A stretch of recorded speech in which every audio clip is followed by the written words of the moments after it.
అదే RTV app వార్తల్ని క్షణాల్లో చదివే అవకాశం ఉంటుంది. ఒక న్యూస్ పేపర్, ఒక టెలివిజన్ ఛానల్ మీ చేతుల్లో ఎప్పుడూ ఉంటాయి. 14 నెలలుగా దేశవ్యాప్తంగా మరి అత్యున్నతమైన భూ చట్టాన్ని భూభారతి రూపంలో మన రాష్ట్రంలో ఇంప్లిమెంట్ చేయడానికి మరి ఈ సదస్సులను, అవగాహన సదస్సులను ప్రతి జిల్లాకు ఒకటి చొప్పున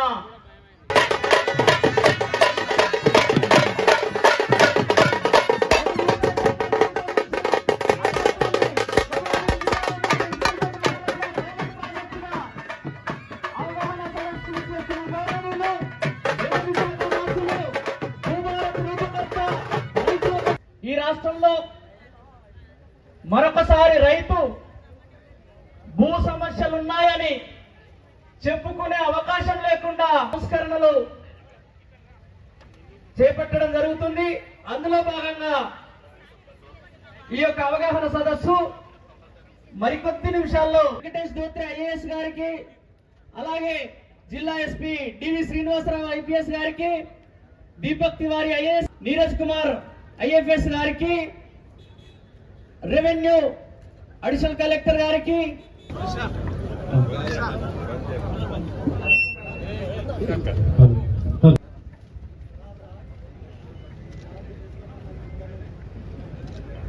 అధికారికంగా ప్రకటించుకున్న రాష్ట్ర గీతాన్ని ఆలపించి దీపం జ్యోతి పరబ్రహ్మణే నమః.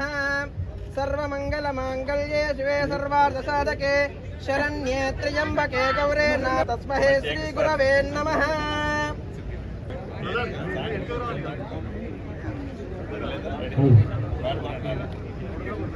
జయ కేతనం ముకోటి గొంతుకలు ఒకటైన చేతనం, జయ జయ హే తెలంగాణ జనని జయ కేతనం, ముకోటి గొంతుకలు ఒక్కటైన చేతనం.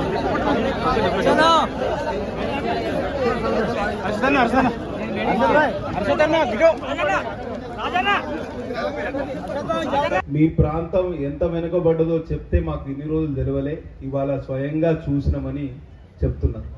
అంటే ఎంత బీడు, మన బతుకులు ఎంత బీడు పడ్డాయి, మన భూములు ఎట్లా బీడు పడ్డాయి అని స్వయంగా ఇవాళ చూసి వాళ్ళు చెలించి ఇవాళ నాతో ఆ విషయాన్ని షేర్ చేసుకున్నారు.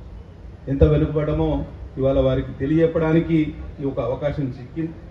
ఇవాళ రెవెన్యూ శాఖలో ధరణి అనే చట్టం కాలగర్భంలో కలిసి కొత్త చట్టం దాల్చుకున్న సందర్భంలో గతంలో 10 సంవత్సరాల్లో కేసీఆర్ ప్రభుత్వంలో రైతులకు తీరని న్యాయం చేసి ఇవాళ వేలాది ఎకరాలను అన్యాక్రాంతం చేసుకోవడానికి ఒక అయాచిత పరంగా ధరణి చట్టం ఉపయోగపడ్డది తప్పించి ప్రజలకు ఎవరికి అక్కడికి రాలేదు. నాకున్న అవగాహన మేరకు ఇవాళ కొత్త చట్టంలో రిజిస్ట్రేషన్ కన్నా ముందే ఎంజాయ్మెంట్ సర్వే చేస్తుంది ప్రభుత్వం. అయితే ప్రభుత్వ సర్వేయర్లు వస్తారు మన రిజిస్ట్రేషన్ భూమికి, ఏదైతే రిజిస్ట్రేషన్ కోసం దరఖాస్తు పెట్టుకున్న భూమి దగ్గరికి ప్రభుత్వ సర్వేయర్లను వస్తారు, లేకపోతే ప్రభుత్వ లైసెన్స్ సర్వేయర్లను వస్తారు. అంటే ఇన్ని రోజులు మన కాగితం మీద ఎన్ని ఎకరాలు ఉంటే అన్ని ఎకరాలు రిజిస్ట్రేషన్ చేసే అవకాశం ఉన్నది. కానీ ఇప్పుడు మౌకా మీద ఎంత ఉన్నది అనేది ఎంజాయ్మెంట్ సర్వే చేసిన తర్వాతనే ఇవాళ మనకు కొత్త పాస్బుక్ వస్తుంది అని. అంటే ఒక మంచి ఆలోచన. ఎందుకంటే ఆర్ఎస్ఆర్ కింద ఎక్సెస్ ఎక్స్టెంట్ ఉన్న భూములు చాలా ఉన్నాయి. ఆ ఎక్సెస్ ఎక్స్టెంట్ మౌకా మీద లేనోళ్ళు కూడా పట్టా తీసుకున్నారు. మౌకా మీద ఉన్నోళ్ళకి పట్టాలు దొరకడానికి చాలా ఇబ్బంది అవుతుంది. కాబట్టి ఈ పూర్తిగా ఎంజాయ్మెంట్ సర్వే వలన లబ్ధిదారులకు, దరఖాస్తుదారులకు పూర్తి స్థాయిలో న్యాయం జరుగుతుందని ఆశిద్దాం. అట్లలో కొంత అభివృద్ధి చెందింది. చిన్న చిన్న కుంటలు, చెరువులు, ఇండ్లు, రోడ్లు. ప్రత్యేక రాష్ట్రం వచ్చిన తర్వాత మేము ఇంకా ఆగమైపోయినాం, వెనుకబడిపోయాం. ప్రత్యేక రాష్ట్రంలో మాకు ఇంత అన్యాయం జరుగుతుందని అంటే మా పిల్లలు కానీ యువత కానీ ఈ ప్రత్యేక రాష్ట్ర ఉద్యమంలో పాల్పంచుకునే వాళ్ళు కాదు. ఇవాళ సొంత రాష్ట్రంలో, చిన్న రాష్ట్రంలో మాకు ఇంత అన్యాయం జరుగుతుందని మేము ఎన్నడూ అనుకోలే. నిధుల నియామకాల కోసం కొట్లాడిన యువత ఇవాళ నీళ్ళు ఎక్కడ పోయినాయి? మా ప్రాణహిత నీళ్లు కాళేశ్వరం ద్వారా గజ్వేల్, సిద్దిపేట పోయినాయి. అవునా? మన నీళ్లు మెదక్ జిల్లాకు పోయినాయి, ఉమ్మడి మెదక్ జిల్లాకు. మన నిధులు అరకొర నిధులు, అసలు నిధులే ఇవ్వలేదు. కేసీఆర్ ప్రభుత్వం గత 10 సంవత్సరాల్లో ఎక్కడ నిధులు ఇచ్చిన దాఖలాలే లేదు. సాగునీటి రంగంలో కానీ ఎందులో కానీ రోడ్ల విషయంలో కానివ్వండి నియామకాలు 317 జీవో వలన మాకు జరిగినంత అన్యాయం ఎవరికి జరగలేదు. ఇవాళ మా ఉద్యోగాలన్నీ వేరే ప్రాంత ఉద్యోగస్తులు వచ్చి నింపే పరిస్థితి. కాబట్టి నీళ్లు నిధుల నియామకాల విషయంలో ఈ సొంత రాష్ట్రంలో ప్రత్యేక తెలంగాణ రాష్ట్రంలో మాకు జరిగినంత అన్యాయం వేరే ఎక్కడ జరగలేదని ఈ సందర్భంగా తెలియదు. ఈ ప్రజల ఆవేదనను మీ ముందు ఆవిష్కరించే ప్రయత్నం మాత్రం మీ ముందు చేస్తాం. ఆర్ఎండ్బి శాఖకు ఈ 18 నెలల్లో ₹1 రాలేదు. ఒక 18 కోట్ల కేంద్ర మంత్రి వర్యులు నితిన్ గడ్కరీ గారిని పట్టుబట్టి సిఆర్ఐఎఫ్ కింద ఈ పెంచుకల్పేట దగ్గరనే ఒక పెద్దవాగు బ్రిడ్జ్ మంజూరు చేయించిన. కానీ 6-7 నెలలు అయిపోయింది, రెవెన్యూ అధికారులు ఎవరు సహకరిస్తలేరు. పైసలు కూడా ల్యాండ్ అక్విజిషన్ కింద డబ్బులు కూడా నేనే మళ్ళీ ఏఎన్సీ గారి ఇంటబడి నేను డబ్బులు తీసుకొచ్చే అకౌంట్లో వేసిన ₹1 కానీ ల్యాండ్ అక్విజిషన్ ఇవాళకి పూర్తి కాలేదు. వాళ్ళ పేపర్లో చూసి నన్ను బదనాలు చేసే కార్యక్రమం చేస్తాను. డబ్బులు మేమే తెస్తాం, సెంటర్ నుంచి బ్రిడ్జ్కి పైసలు మేమే తెస్తాం, ల్యాండ్ అక్విజిషన్ మేమే తెస్తాం. కనీసం ల్యాండ్ అక్విజిషన్ చేయకపోతే రెవెన్యూ అధికారులు ఈ జిల్లాలో రెవెన్యూ యంత్రాంగం పూర్తిగా లోపభూయిష్టంగా నేను చెప్పడానికి కొంత ఇబ్బంది పడ్డా చెప్పక తప్పని పరిస్థితి. అవినీతిమయంగా మారింది. కాస్ట్ సర్టిఫికేట్ కానీ ఇన్కమ్ సర్టిఫికేట్ ఈ పెంచుకల్పేట మండల కేంద్రంలో నేను చూడండి, అవునా? నేను మీ అందరి చేతులు ఎత్తిస్తే అందరి చేతులు ఎత్తుతారు, కానీ అది సందర్భోచితం కాదు. కాబట్టి పూర్తిగా అవినీతి పాప పంకిలంలో ఈ రెవెన్యూ వ్యవస్థ కూరుకుపోయింది. దయచేసి దీన్ని ప్రక్షాళన చేయవలసిందిగా విజ్ఞప్తి చేస్తున్నా. అట్లా కేసరి పెడుతున్నారు.